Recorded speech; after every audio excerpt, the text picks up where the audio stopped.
Guys, bigla kami na pa-order ng Alberto's Pizza kasi nakita namin may bagong bukas dito malapit sa amin. So, ayan, dahil matagal ng request ni Kelsey ang pizza na Alberto's, favorite kasi niya yung cookies and cheese.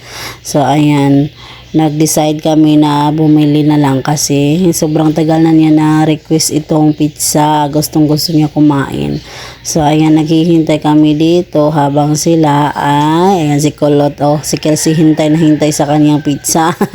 So, ayan na nga, dahil luto na, ayan, pauwi na kami at syempre excited siya. Siya na talaga ang nagbitbit, siya na talaga, Ayan, pauwi na kami at excited na siyang kumain. Gusto niya talaga na kumain. Siyempre, doon lang sa bahay kasi andun pa yung mga ate, hindi nakasama. Kami lang 4. So, ayan guys. Sige, akyat na Kulot, akyat na kasi kakain na si ate. A few moments later. Super excited siya guys. Siya pa rin ang nagbitbit at inanuhan niya pa na wag daw maingay kasi surprise daw sa mga ate. Ayan, hala, sige katok kasi close yung door. Sinabihan ko kasi yung mga ate na mag-close talaga ng door pag sila lang. Ayan, charan! Surprise! Diba? Nagano ako guys kasi may music, kaya voice over is the key. So excited sila. Siya talaga din ang nagbukas. Diyos ko Lord, kain na talaga. So excited sila. Alam niyo ba guys, anong oras yan? 12 ng gabi. Pita. Pita.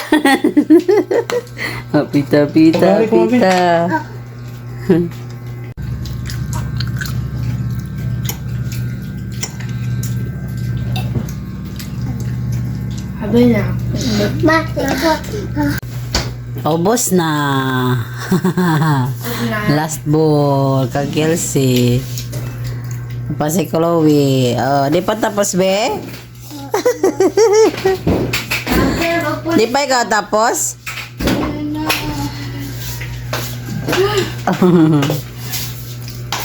Sleepy na. Kain pa rin. Kahit sleepy na. Wala na naman asito. Na-miss ni Kelsey kasi tagal niya ng request niya kain ng pizza.